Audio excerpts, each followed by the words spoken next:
Well this is your CDS 1 2024 का paper. ठीक है, अगर पलटा के देख ले तो सबसे पहले वोकैब से शुरू हुआ था, antonyms, then fill in the blanks, idiom and phrases आए थे, ordering of words in sentence. यार ये बहुत मस्त था। जब से हमने PQRS S1 S6 को ट्रिक वाइज सॉल्व करा है ना, you can not just escape it. एक क्वेश्चन सॉल्व करें, चलो स्पिरिचुअल वाला क्वेश्चन सॉल्व करते हैं। फर्स्ट फारू ट्रिक, अगर तुमने वो वीडियो नहीं देखी है, you need to watch it. कैसे हम क्वेश्चन को सॉल्व करते हैं। ट्रिक नंबर 1 इज स्टार्टिंग में क्या नहीं आ सकता और एंड में क्या नहीं हो सकता। देखो, क्या किसी भी सेंटेंस की शुरुआत एंड से ऐसे की जा सकती है? नहीं, मतलब क्यू से स्टार्टिंग नहीं होगी। Okay, there is no point of elimination here. Off से क्या कोई चीज खत्म हो सकती है? नहीं हो सकती, है ना। तो क्यू कभी लास्ट में नहीं आ सकता। दो ऑप्शंस हमने ऐसे ही एलिमिनेट कर दिए। Now we have two options कि एस लास्ट में होगा या पी लास्ट में होगा। तो पी है आर स्पिरिचुअल हेरिटेज, यस, इससे हो सकता है। योगा इज बीइंग, बीइंग से चीज तुम खत्म नहीं कर सकते हो, है ना। तो ऐसे खत्म नहीं हो सकता। और यहाँ पे बिना स्टेटमेंट पढ़े हमारा ऑप्शन सही हो चुका है विद एलिमिनेशन।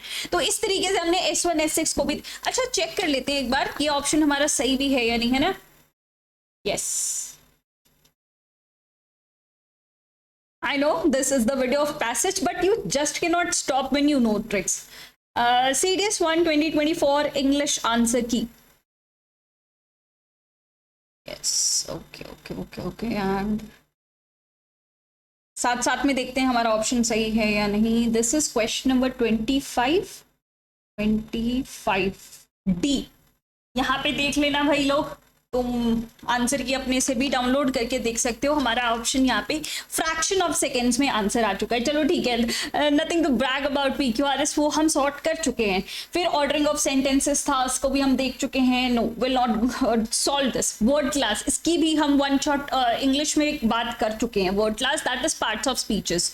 ओके, देन आता है passage. This was real difficult, you no.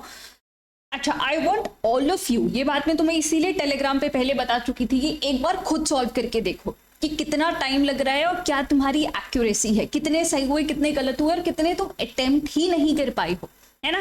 उसके बाद देखो, मेरे पास 10 ऐसे फॉर्मूलाज है, 10 ऐसी ट्रिक्स है जो कि बहुत जनरल है। तुम इसे कहीं पे भी फाइंड आउट कर सकते हो। बट लास्ट वन इज ब्रह्मास्त्र, जो मेरी खुद की है। You will find that nowhere on YouTube. चलो ठीक है, उन 10 का भी अपना ही इंपॉर्टेंस है, उसको एक बार स्टडी कर लेते हैं। ये क्या कहना चाहती है। सबसे पहले क्वेश्चंस को रीड कर लो। देखो, इंटेंशन यहाँ पे एग्जाम क्लियर करना है और नेक्स्ट लेवल पे जाना है।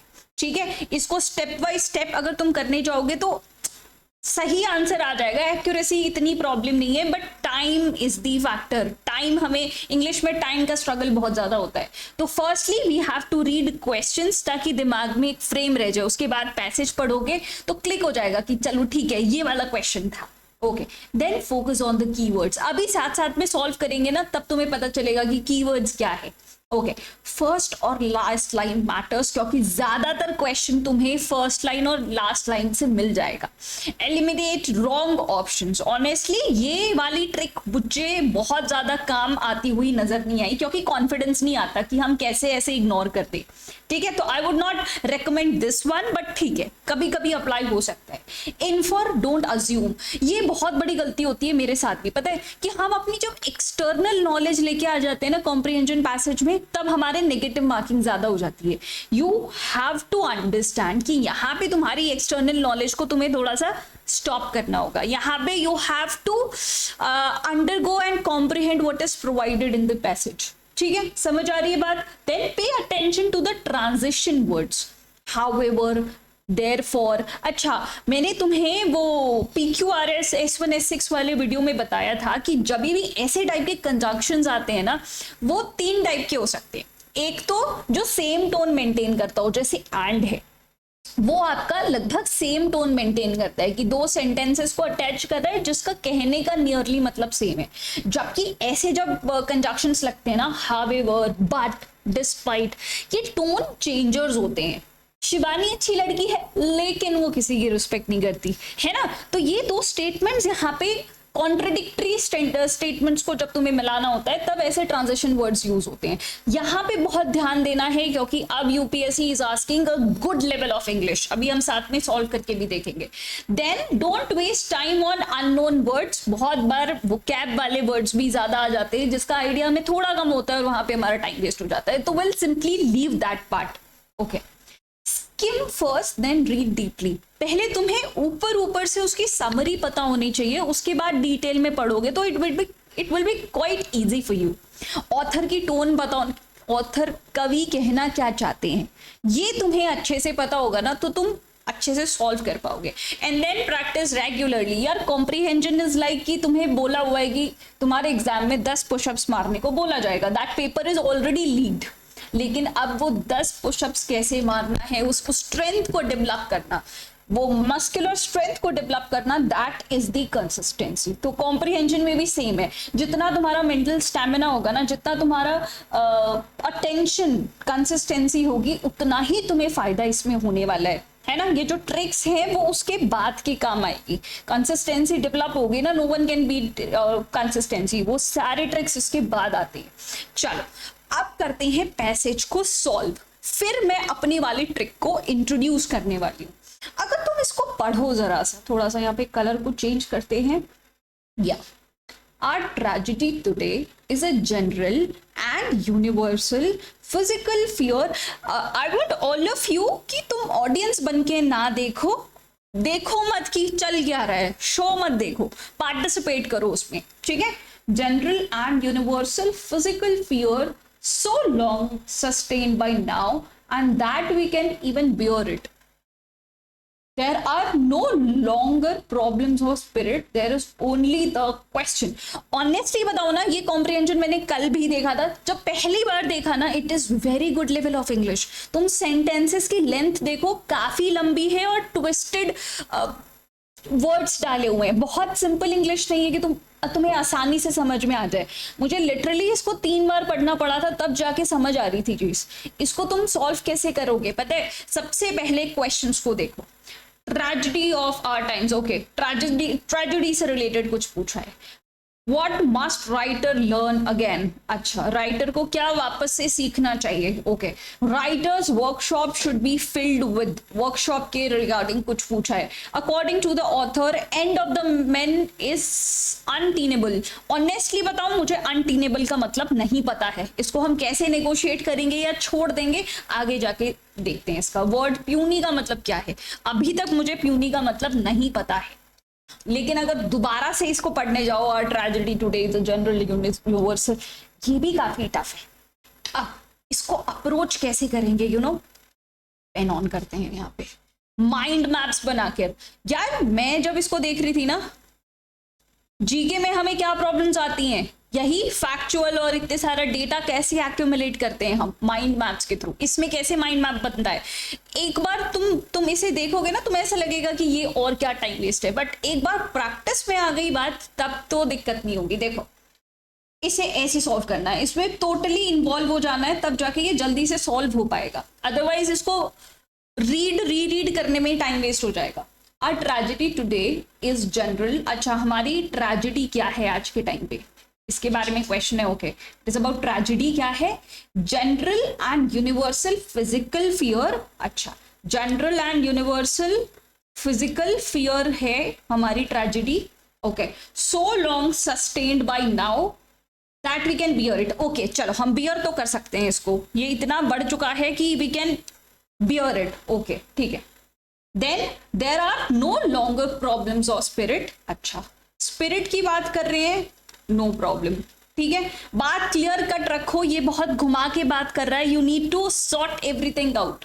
Okay, there is only the question. अच्छा, क्वेश्चन क्या है, जो लिखा है एक बार स्पष्ट भाषा में अपने माइंड मैप्स में लिख लो, तब जाके कॉम्प्रिहेंशन तुम जल्दी सॉल्व कर पाओगे। Question is when will I B blown up. Question क्या है, ब्लोन अप कब होऊंगा, ठीक है। Because of this young men or women writing today has forgotten the problems of human heart in conflict with itself। अच्छा, इसकी वजह से बिकॉज ऑफ दिस जो राइटर्स हैं, ठीक है, राइटर्स में दोनों जेंडर यहाँ पे कवर हो रहे हैं, मेन और वुमेन दोनों। जो राइटर्स हैं वो भूल चुके हैं हार्ट का कन्फ्लिक्ट, ठीक है, हार्ट का जो कन्फ्लिक्ट है वो हम भूल चुके हैं विद इटसेल्फ, ठीक है, ओके। आगे, which alone can make good writing. अच्छा, ये जो पार्ट है हार्ट का conflict with itself, this was considered a good writing according to the author, ठीक है, समझ आ रही है बात, ओके। इस तरीके से ब्रेक डाउन करना है, because which alone can make good writing because only that is worth writing about, worth the agony and the sweat। अच्छा, ये सब कुछ वर्थ इट है और सब कुछ यही है, एगनी भी यही है। एगनी का मतलब मुझे नहीं पता है, आगे हम कैसे इसको नेगोशिएट करेंगे, विल सी। स्वेट भी वर्थ इट इसी से होगा, सब कुछ इसी से होगा, ठीक है, यहां तक सब ठीक है, okay. He must learn them. अच्छा, यहां से तुम्हारा फर्स्ट क्वेश्चन सॉल्व हो गया है। देखो, the tragedy of our time is, हमारी ट्रेजेडी क्या है, we are unable to bear pain, नहीं, ये बिल्कुल गलत ऑप्शन है। We have forgotten the problem of human heart, नहीं, ये नहीं है। We have learn to bear general and universal physical fear, ये हमारा सही ऑप्शन होगा, ठीक है, ओके। वापस आते हैं, he must learn them again, हमें वापस से रीलर्न करना पड़ेगा, ठीक है, हमें रीलर्न करना पड़ेगा। क्या रीलर्न करना है, आगे और पढ़ते हैं, कहाँ गया। He must teach himself that the basis of all things is to be afraid. हमें क्या सीखना पड़ेगा, हमें वापस से हमें ये सीखना पड़ेगा हाउ टू बी अफ्रेड, हमें डरना सीखना होगा, okay. And teaching himself that forget it forever, leaving no room in his workshop for anything but old verities। मेरा जो वर्कशॉप है, मेरे वर्कशॉप में क्या होना चाहिए, कुछ नहीं होना चाहिए सिवाय ओल्ड वेरिटीज, ओल्ड वेरिटीज के अलावा कुछ नहीं होना चाहिए, एंड ट्रूथ ऑफ हार्ट के अलावा कुछ नहीं होना चाहिए, ओल्ड यूनिवर्सल ट्रूथ, यूनिवर्सल पूरा लिखने की भी जरूरत नहीं है, this is just your mind map जो 5 मिनट में तुम्हारे लिए आंसर निकालेगा, ठीक है। Old universal truth lacking which any story is ephemeral, इसके बिना कोई भी स्टोरी जो है एफीमेरल है। अब एफीमेरल क्या होता है, ये जो टफ वर्ड्स है ना उनको नोट कर लो, उसके सिनोनिम्स भी याद कर लेना, अगले पेपर में तुम्हें जरूर देखने को मिलेगा। I have seen this repetition. Ephemeral का मतलब होता है कुछ भी जो कि शॉर्ट लिव्ड होता है, ठीक है, जो शॉर्ट लिव्ड होता है ना, एफेमेरल कहा जाता है उसको, ठीक है। यूनिवर्सल ट्रूथ के बिना जो स्टोरी होती है तुम्हारी वो एफेमेरल होती है। डूम्ड लव होती है, डूम्ड लव क्या होता है, अनफॉर्चुनेट, डूम्ड का मतलब होता है unfortunate love, unfortunate honour, unfortunate pity, pride, compassion, sacrifice. अगर तुम ट्रूथ के बिना या क्या बोलते हैं ओल्ड वेरिटीज के बिना कोई स्टोरी लिखते हो तो ये सारा चीज तुम्हें सफर करना पड़ता है। अनटिल ही डज सो, जब तक वो इस बेसिस पे स्टोरी नहीं लिखता है तब तक उसका सारा काम एक कर्स जैसा होता है। ये नहीं करेगा, रीलर्न नहीं करेगा तो क्या होगा, उसको कर्स उठाना पड़ेगा। कर्स मतलब अभिशाप होता है, ठीक है, okay. He writes not of love but of lust। जो वो लिख रहा है ना वो आउट ऑफ लव नहीं लिख रहा, वो आउट ऑफ लस्ट लिख रहा है, ओके। इस तरीके से रॉन्ग राइट सिंपल भाषा में इसको लिखने की कोशिश करो। It is not out of love, it is out of lust, of defeat in which nobody loses anything of value. Defeat love के मारे नहीं लिख रहा, लस्ट के मारे लिख रहा है, डिफीट के मारे लिख रहा है, उस डिफीट में उसने कोई वैल्यू भी नहीं खोया है, ठीक है। ऑफ विक्ट्रीज, वो विक्ट्री के मारे लिख रहा है लेकिन उस विक्ट्री में कोई होप नहीं थी, है ना। समझ रहे हो ये क्या कहना चाह रहा है। कभी यहाँ पे बहुत ट्विस्टेड इंग्लिश यूज कर रहा है, बहुत ज्यादा, इसको 3-4 बार तुम पढ़ोगे ना तब जाके समझ में आएगा ये, लेकिन ऐसे लिखने में काफी चीजें क्रिस्टल क्लियर हो जाती हैं। Okay, he writes not of love but of lust, of defeat in which nobody loses anything of value, of victory without hope, and worst of all without pity and compassion। हम बिना किसी पिटी या compassion के बस लिखे जा रहे हैं, there is no meaning. Author ये कह रहा है कि there is no meaning of all this, है ना। His grieve on no universal bone, leaving no scars. हम जो लिख रहे हैं उसका कोई फायदा नहीं हो रहा, क्योंकि कोई इमोशन ही इन्वॉल्व नहीं हो रहा है, कोई स्कार ही नहीं है। यहाँ पे लिख दो, ठीक है, मेरे पास ज्यादा जगह नहीं है, बट तुम इसको लिखो, कोई स्कार नहीं है। Okay, he rights not of heart but of glands. अच्छा, वो हार्ट के मारे नहीं लिख रहा है, यहाँ पे लिख देती हूं मैं, हार्ट के मारे नहीं लिख रहा है, ये ग्लैंड्स के मारे लिख रहा है। अब ये कौन से ग्लैंड्स होंगे, दैट यू कैन अंडरस्टैंड इसी भाषा से, जब इसने कहा कि he is not writing out of love but he is writing out of lust, ठीक है। ओके, फिर नेक्स्ट पैराग्राफ में क्या लिखा है, until he relearn these things. देखो, रीलर्निंग की बात वापस की गई है। Until he relearns these things, he will write as though he stood among and watched the end of man.